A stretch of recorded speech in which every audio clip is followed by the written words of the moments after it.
रहमतुल्लाह। मैं हूं इरफान खालिद, डिस्ट्रिक्ट राजनपुर से। PQNK फार्मिंग पर खुशामदीद।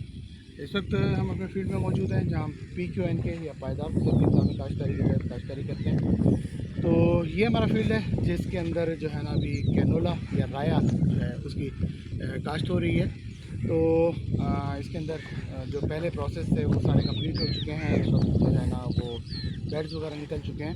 तो इस वक्त जो हालात नज़र आ रहे हैं पाकिस्तान के ओवरऑल क्रॉप्स की जो कंडीशन नज़र आ रही है, तो इस वक्त जो है ना गंदम मुतवक्के यही है कि गंदम जो है ना खुदा न खास्ता बहुत ज़्यादा मुतासर होगी। उसकी वजह यह है कि जैसा कि फ्लड जो है वो पूरे पंजाब के तकरीबन कोई 35 से 36 अजला को मुतासर कर चुका है। तो इस वजह से जो है ना ओवरऑल ये दो क्रॉप्स जो है ना ये बहुत ज़्यादा शदीद मुतासर होने वाली हैं, जिसके अंदर एक राया कैनोला है और दूसरी गंदम है।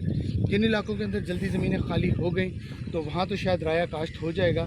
अलबत्ता जहाँ पे ज़मीनें जो हैं वो अक्टूबर एंड में या नवंबर के स्टार्ट में जाके खाली हुई यानी कि ड्राई हुई, तो वहाँ पे गंदम के अलावा कोई ऑप्शन नहीं होगी फार्मर के पास। और गंदम की भी जो इस वक्त ओवरऑल पोजीशन है वो ये है कि फार्मर जो है वो बुरे तरीके से मुतासर हो चुका है बहुत ज़्यादा, यहाँ तक कि उसके पास अपना सीड भी मौजूद नहीं है। तो अगर गवर्नमेंट ने सपोर्ट ना की तो बहुत ज़्यादा प्रॉब्लम्स हो सकती हैं। अगली आने वाली वक्त के अंदर जो है ना हमें बहुत ज़्यादा चैलेंजेस का सामना करना पड़ सकता है। तो क़यामत की जो है ना बहुत सारी निशानियाँ अल्लाह ताला के नबी सल्लल्लाहु अलैहि वसल्लम ने हमें बताई थी, तो उनके अंदर बहुत सारी पूरी हो चुकी हैं। एक बड़ी जो निशानी थी वो थी कि कहत के आखिरी जो निशानी थी वो ये कि कहत आएगा। तो आज से कोई 1 साल पहले भी हम ये सोचते थे कि यार ऐसा कोई बज़ाहिर नज़दीक जो है ना मुस्तक़बिल करीब के अंदर कोई ऐसे सिम्टम्स नज़र नहीं आ रहे कि खुदा न खास्ता हम कहत की तरफ जा रहे हों। लेकिन फिर जब इसको डीपली स्टडी किया गया तो पता चला कि ज़ेर ज़मीन जो वाटर है वो बड़ी तेज़ी के साथ नीचे जा रहा है, बड़ी तेज़ी के साथ खुश्क हो रहा है। और इसके ऊपर जो है ना गवर्नमेंट ने भी इस साल से वावेला शुरू कर दिया कि जी ज़ेर ज़मीन टेबल वाटर जो है ना ये बहुत नीचे जा रहा है, आप इसको बचाएं। तो हम आज से कई साल पहले डॉक्टर आसिफ शरीफ साहब ने ये यानी कि तंबीह करना शुरू कर दी कि पानी जो है ये कीमती असासा इसे बचाएं, और उसके लिए ये टेक्नोलॉजी जो PQNK है इसके ऊपर आप लोग आएँ ताकि पानी की आपकी बचत हो सके। लेकिन उस वक्त किसी ने कान नहीं धरा। लेकिन आज जो है वो इस चीज़ को सब लोग जो है ना वो इस चीज़ को तस्लीम कर रहे हैं कि वाकई पानी की इस वक्त शदीद कमी होने जा रही है। दूसरी तरफ आप देखते हैं कि सैलाब जो है वो गैर मुतवक्की आया है, इस दफ़ा बहुत ज़्यादा सैलाब आया है। तो सैलाब से नुकसान तो डेफिनेट बात है हुए सो हुए।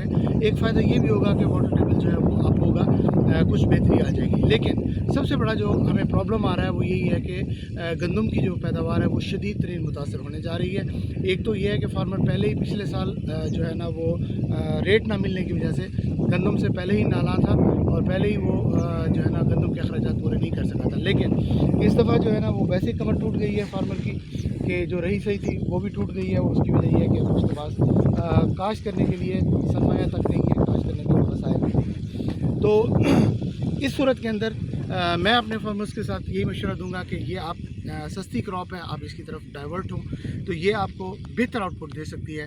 राया या कैनोला या सरसों, जो भी इसकी मुख्तलिफ वैराइटीज़ हैं जो आपके इलाके में फिजिबल हैं आप उसको लगाएं। तो इसके अंदर एक्सपेंस जो है वो बहुत ही कम है, और अगर आप PQNK पे आ जाते हैं तो एक्सपेंस ज़ीरो हो जाता है।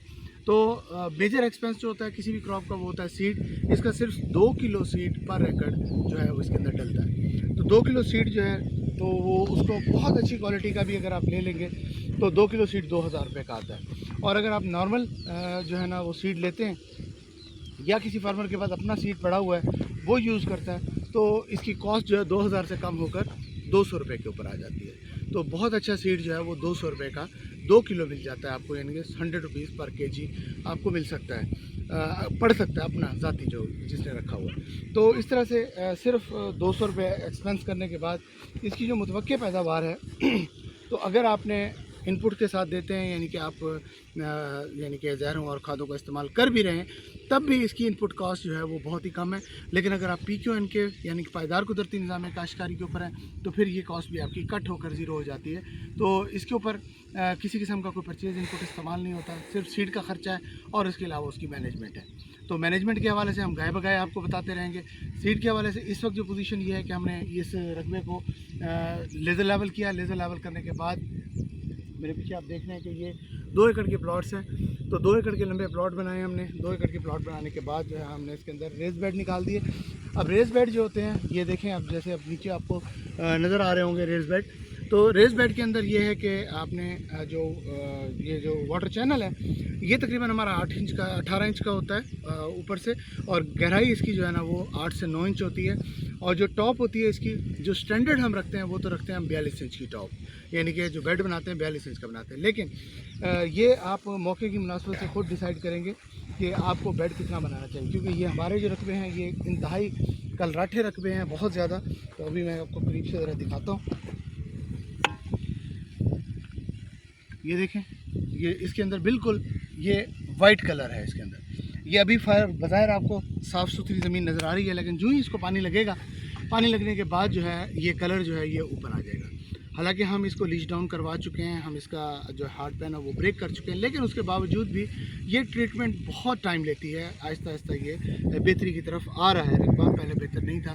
तो इसलिए हमने इसका बेड का साइज़ जो है वो कदरे छोटा रखा हुआ है। इस वक्त बेड का साइज़ जो है वो तकरीबन कोई 2.5 फुट के बराबर है, 2.5 फीट है। और जैसे जैसे ज़मीनें बेहतर होती जा रही हैं, जहाँ हमारी ज़मीनें बेहतर हो चुकी हैं वहाँ हम स्टैंडर्ड पे ले गए हैं, 42 इंच के ऊपर ले गए हैं, क्योंकि हमने अपनी फील्ड आपको दिखाते रहते हैं। तो जहाँ हमारा चावल काश्त है वहाँ पे रकबा अच्छा हो गया, तो वहाँ हमने बेड को स्टैंडर्ड साइज़ पे ले गए हैं 42 इंच के ऊपर। लेकिन यहाँ अभी अंडर प्रोसेस है, तो इसलिए जो है ना इसके अंदर अभी फ़िलहाल जो है वो हमने जो इसका रखा हुआ है साइज़ वो तकरीबन 2.5 फीट तक रखा हुआ है।